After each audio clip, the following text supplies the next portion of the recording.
नमस्कार दोस्तों, test revision में आप सभी का बहुत-बहुत स्वागत है। और आज की क्लास में हम पढ़ने वाले हैं सतना जिला। आप सभी को बता देते हैं कि हम जबलपुर संभाग पूरी तरह से कंप्लीट कर चुके हैं, सागर संभाग पूरी तरह से कंप्लीट कर चुके हैं। अगर इनकी पीडीएफ और टेस्ट आपको नहीं मिले हैं, तो आपको एक एप्लीकेशन डाउनलोड करना है टेस्ट रिवीजन। यहाँ इनकी पीडीएफ और टेस्ट दोनों मिल जाएँगे और हम लोग 120 दिन में कंप्लीट करने वाले हैं मध्य प्रदेश पुलिस, वन रक्षक, पटवारी, एसआई, दरोगा और आपका एमपीपीएससी सभी एग्जाम के सिलेबस को हम 120 दिन में 3 बार रिवीजन करेंगे। तो चलिए बिना किसी देरी के सतना जिला पढ़ते हैं। आपको सबसे पहले यह पता होना चाहिए कि 5 अक्टूबर 2023 को सतना से मैहर, अमरपाटन और रामनगर को अलग करके एक 55वां जिला बना है जिसका नाम रखा है मैहर। ठीक है, तो सबसे इंपॉर्टेंट बात आपको है 5 अक्टूबर 2023 को कौन सा जिला बना है? 55वां जिला बना है, मैहर बना है। और यह सतना की मैहर, अमरपाटन और रामनगर तहसीलों को काटकर अलग से मिलाकर बनाया गया है। अब आपको पता है कि जो सतना जिला है मां शारदा मंदिर और उस्ताद अलाउद्दीन खां के लिए जाना जाता था, लेकिन अब वो कहाँ चला गया? मैहर में चला गया। अगर सतना जिले की भौगोलिक और प्रशासनिक स्थिति की बात करें तो सतना जिला रीवा संभाग में आता है और मुख्य रूप से विंध्याचल पर्वतमाला के कैमूर के पठार पर स्थित है। सतना जिले के उत्तर में उत्तर प्रदेश है और उत्तर प्रदेश से की बेसिकली बांदा और चित्रकूट जिले से इसकी सीमा लगती है। वहीं पश्चिम में पन्ना जिला है और इसके पूर्व में रीवा जिला है और इसके दक्षिण में मैहर और कटनी है। तो आपको थोड़ा आइडिया होना चाहिए कि सतना के उत्तर में उत्तर प्रदेश और उत्तर प्रदेश के कौन से जिले? बांदा और चित्रकूट, और पश्चिम में पन्ना, और वहीं इसके पूर्व में रीवा, दक्षिण में मैहर और कटनी। सतना जिले की जलवायु और मिट्टी की बात कर लेते हैं। तो देखो, सतना जिले की जो जलवायु है उष्णकटिबंधीय मानसूनी है, यानी यहाँ ठीक ठाक पानी बरसता है। जो बेसिकली रीवा पन्ना का पठार है और बुंदेलखंड का थोड़ा पठार है, यहाँ पर मिश्रित काली मिट्टी ज्यादा पाई जाती है। सतना जिले में कौन कौन सी तहसीलें हैं? रघुराजनगर, नागौद, रामपुर, कोठी, उचेहरा, मझगवां और बीरसिंहपुर। आपको इनके नाम याद नहीं रखने, लेकिन एक बार इनको पढ़ लिया काफी है। सतना जिले की नदियों की बात करते हैं तो सतना जिले में है ना भाई, टॉन्स नदी का बड़ा महत्व है, क्योंकि टॉन्स नदी का जो उद्गम है ना, जिसे हम तमसा कहते हैं, उसका उद्गम सतना जिले से होता है। सतना जिले कहाँ? कैमूर पहाड़ियों के तमसा कुंड से होता है। ठीक है, अगर स्थान की बात करें प्रॉपर तरीके से तो झिरिझिरी नामक स्थान पर टॉन्स नदी या तमसा नदी का उद्गम होता है। टॉन्स से एक नदी निकलती है, मंदाकिनी नदी, जो कि आगे चलकर यमुना से मिल जाती है और पवित्र चित्रकूट इसी मंदाकिनी नदी के किनारे है, तो आपको याद रखना है। इसके अलावा सतना में पैसुनी और सतना नदी भी फेमस है। सतना में कुछ प्रमुख जलप्रपात हैं, जैसे भूमरा जलप्रपात। मोस्ट इंपॉर्टेंट, भूमरा जलप्रपात कहाँ पर है भैया? सतना में है। अपना खमरिया जलप्रपात, एक खमरिया है ना, एक खमरिया जबलपुर में है। ठीक है, तो कंफ्यूज मत होना, खमरिया जलप्रपात भी कहाँ पर है? सतना में है। भूमरा जलप्रपात सतना में है और पीपरा जलप्रपात यह भी कहाँ पर? अपना सतना में है। तो सतना में देखो भरूत स्तूप पाया जाता है और ये कहाँ पर स्थित है? उचेहरा के पास स्थित है। इसका निर्माण सम्राट अशोक ने करवाया था, जो कि मौर्य कालीन शासक थे, और इसकी रेलिंग का विस्तार शुंग वंश ने करवाया था। और कहा जाता है कि भरूत स्तूप की खोज अलेक्जेंडर कनिंघम ने की थी 1873 में। तो ये सभी जो पॉइंट है मोस्ट इंपॉर्टेंट है। भरूत स्तूप कहाँ पर है भैया? सतना के उचेहरा के पास है। निर्माण सम्राट अशोक ने, जो कि मौर्य वंश के शासक थे। रेलिंग, इसका रेलिंग मतलब जो बगल बगल जो बाउंड्री सी है ना भैया, बाउंड्री सी, उसको बोलते हैं रेलिंग। इसका निर्माण या विस्तार किसने करवाया था? शुंग वंश के शासक ने करवाया था। और खोज किसने की थी? अलेक्जेंडर कनिंघम ने। हालांकि पता है, इसी भरूत स्तूप को तोड़ने का काम भी शुंग वंश के शासकों ने करवाया था। भूमरा का शिव मंदिर, भूमरा का शिव मंदिर भी गुप्तकालीन वास्तुकला का उत्कृष्ट उदाहरण है।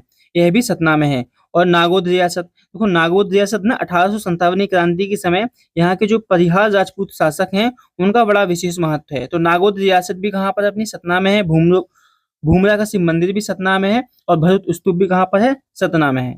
चित्रकूट धाम, देखो चित्रकूट जिला उत्तर प्रदेश में आता है, लेकिन जो चित्रकूट धाम है ना, यह अपने सतना जिले में पड़ता है। यानी कह सकते हैं कि चित्रकूट का जो स्थल है वो सतना में भी है और उत्तर प्रदेश के चित्रकूट जिले में भी है। तो थोड़ा कंफ्यूज नहीं होना है। अब आप लोगों को पता है कि भगवान राम, सीता और लक्ष्मण ने यहाँ पर अपने वनवास के 11 वर्ष बताए थे। 14 वर्ष का वनवास मिला था ना उन्हें, 14 में से 11 वर्ष उन्होंने चित्रकूट में ही बिताए थे।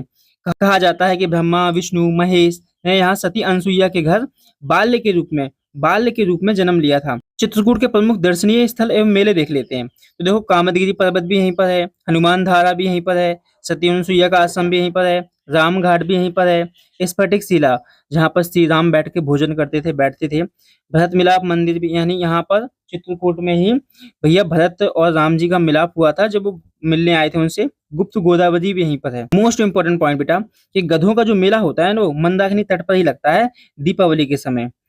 और यह मेला कब से लग रहा है? औरंगजेब के समय से लग रहा है। गधों का मेला कहाँ लगता है? सतना जिले में लगता है। हालांकि भारत में और कहीं भी एक जगह गधों का मेला लगता है, तो मुझे आप कमेंट में बताओ कि सतना के बाद कहाँ पर गधों का मेला लगता है। अन्य प्रमुख पर्यटन स्थल देख लेते हैं। तो रामवन, यहाँ 1939 में स्थापित तुलसी संग्रहालय है, जहाँ प्राचीन मूर्तियों का अद्भुत संग्रह है। तो पहला सिंपल क्वेश्चन यही बनता है कि तुलसी संग्रहालय कहाँ है भैया? तो अपने सतना जिले में है। ये निर्माण कब हुआ था? 1939 में। मुकुंदपुर सफारी, अब यह विश्व की पहली व्हाइट टाइगर सफारी है, किसके नाम पर बनाई गई थी? महाराजा मार्तंड सिंह जूदेव। अगर मैं आपसे पूछूं कि सफेद शेरों की भूमि क्या है, सफेद शेरों की भूमि क्या है, तो भैया वो आपका आंसर हो जाएगा रीवा, क्योंकि रीवा में सबसे पहले व्हाइट टाइगर को पकड़ा था किन्होंने? राजा मार्तंड सिंह जूदेव ने। लेकिन लेकिन मुकुंदपुर सफारी कहाँ पर बनाई गई है? सतना में बनाई गई है। सतना के प्रमुख संस्थान व शिक्षा देख लेते हैं। तो सतना में महात्मा गांधी चित्रकूट ग्रामोदय विश्वविद्यालय है, और इसकी स्थापना 1991 में हुई थी, और यह मध्य प्रदेश का पहला ग्रामोदय विश्वविद्यालय है। मध्य प्रदेश का पहला ग्रामोदय विश्वविद्यालय कौन सा है? चित्रकूट में है, जिसका नाम महात्मा गांधी चित्रकूट ग्रामोदय विश्वविद्यालय, स्थापना 1991, याद रखना है डेट भी। दीनदयाल शोध संस्थान भी यहीं पर है, प्रसिद्ध समाज सेवी नानाजी देशमुख द्वारा स्थापित है। तुलसी पीठ भी यहीं पर है, और इसके संस्थापक कौन माने जाते हैं? जगत गुरु रामभद्राचार्य। अर्थव्यवस्था एवं खनिज उद्योग की बात कर लेते हैं। तो सतना में गेरू उत्पादन में मध्य प्रदेश में प्रथम स्थान है। इसके अलावा यहाँ चूना पत्थर भी मिलता है, और डोलोमाइट का भी भारी भंडार है। सीमेंट की बात करें तो देखो, चूना नगरी कटनी को कहा जाता है, लेकिन यहाँ पर आपको पता है कि विंध्याचल पर्वत श्रेणी पड़ जाती है, जिस वजह से यहाँ से चूना निकलता है। यहाँ पर भैया बड़ी बड़ी सीमेंट की उत्पादक कंपनियां हैं। यहाँ पर यूनिवर्सल केबल्स का कारखाना स्थित है। जनजातियों की बात करें, यहाँ मुख्य रूप से कोल और गोंड जनजाति निवास करती है। तो जस्टिस जे.एस. वर्मा का जन्म भैया सतना में हुआ था, और यह भारत के 27वें मुख्य न्यायाधीश थे। ठीक है, जस्टिस जे.एस. वर्मा का जन्म सतना में हुआ था। शरत सक्सेना भी भैया सतना के रहने वाले हैं। यह बॉलीवुड के प्रसिद्ध अभिनेता है। सतना को फिर से देखते हैं। जैसे अगर सतना की फेमस नदी की बात करें तो टोंस है और मंदाकिनी है। खनिज की बात करें तो गेरू में प्रथम स्थान है। स्तूप की बात करें तो भरूच स्तूप का आपको नाम याद रखना है। इसका निर्माण किसने करवाया था? अशोक ने करवाया था। और रेलिंग लगाने का काम किसने किया था? शुंग ने किया था। सफारी की बात करें तो यहाँ पर मुकुंदपुर सफारी है। मेला कौन सा लगता है? गधों का मेला लगता है। जलप्रपात कौन सा है? भूमरा और खमरिया। अब चलिए 20 शानदार सवाल लगाकर देखते हैं, और आप बताइए आपके कितने सवाल सही हैं। 5 अक्टूबर 2023 को हुए प्रशासनिक बदलाव के बाद मां शारदा मंदिर और उस्ताद अलाउद्दीन खां अकादमी अब किस जिले का हिस्सा है? तो मैहर जिले का हिस्सा बन गई है। सतना जिला मुख्य रूप से किस पर्वतमाला के पठार पर स्थित है? तो विंध्याचल पर्वतमाला है ना, कैमूर पठार। टॉन्स नदी का उद्गम सतना जिले में कहाँ से होता है? तो यह तमसा कुंड से होता है। भरूच स्तूप, जिसकी खोज 1873 में अलेक्जेंडर कनिंघम ने की थी, का मूल निर्माण किस शासक द्वारा करवाया गया था? तो इसका आंसर है भैया कौन? सम्राट अशोक। सतना जिले में स्थित भूमरा शिव मंदिर किस काल की वास्तुकला का एक उत्कृष्ट उदाहरण माना जाता है? तो इसका सही जवाब हो जाएगा गुप्त काल। पौराणिक मान्यताओं के अनुसार भगवान राम, सीता और लक्ष्मण ने अपने वनवास 11 वर्ष सतना के किस स्थान पर बिताए थे? चित्रकूट में बसाए थे। पवित्र धार्मिक स्थल चित्रकूट किस नदी के तट पर बसा हुआ है? तो यह मंदाकिनी नदी के किनारे बसा हुआ है चित्रकूट। चित्रकूट में दीपावली के अवसर पर मंदाकिनी नदी के तट पर औरंगजेब के समय कौन सा ऐतिहासिक मेला लगा आ रहा है? तो गधों का मेला लगा आ रहा है, आपको मैं बता चुका हूँ। रामवन में 1939 में स्थापित किस संग्रहालय में प्राचीन मूर्तियों का अद्भुत संग्रह मौजूद है? तो यह तुलसी संग्रहालय। विश्व की पहली व्हाइट टाइगर सफारी सतना जिले में कहाँ स्थित है? तो इसका सही जवाब हो जाएगा मुकुंदपुर। मध्य प्रदेश का पहला ग्रामोदय विश्वविद्यालय महात्मा गांधी चित्रकूट ग्रामोदय विश्वविद्यालय किस समय स्थापित हुआ था? इसका सही जवाब हो जाएगा 1991। चित्रकूट में दीनदयाल शोध संस्थान की स्थापना किस प्रसिद्ध समाज सेवी द्वारा की गई थी? तो इसका सही आंसर हो जाएगा जगत गुरु रामभद्राचार्य। निम्नलिखित में से किस खनिज के उत्पादन में सतना मध्य प्रदेश में प्रथम स्थान पर है? तो इसका सही आंसर हो जाएगा गेरू। चूना पत्थर की अत्यधिक उपलब्धता के कारण सतना को प्रदेश की कौन सी राजधानी कहा जाता है? तो इसे कहा जाता है सीमेंट राजधानी। सतना जिले में निम्नलिखित में से कौन सा प्रमुख औद्योगिक कारखाना स्थित है? तो भैया वो है यूनिवर्सल केबल्स।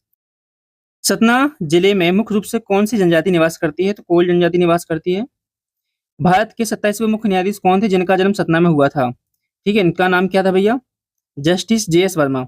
भूमरा, खमरिया और पिपरा जलप्रपात मध्य प्रदेश के किस जिले में है? तो सतना जिले में है। अब आपको क्या करना है, एप्लीकेशन में जाना है, इसके टेस्ट लगाने हैं, तभी आपकी तैयारी पक्की होगी और कुछ जो नए सवाल मिलेंगे उन्हें आपने कॉपी में नोट कर लेना है। तो चलिए मिलते हैं अगले वीडियो में।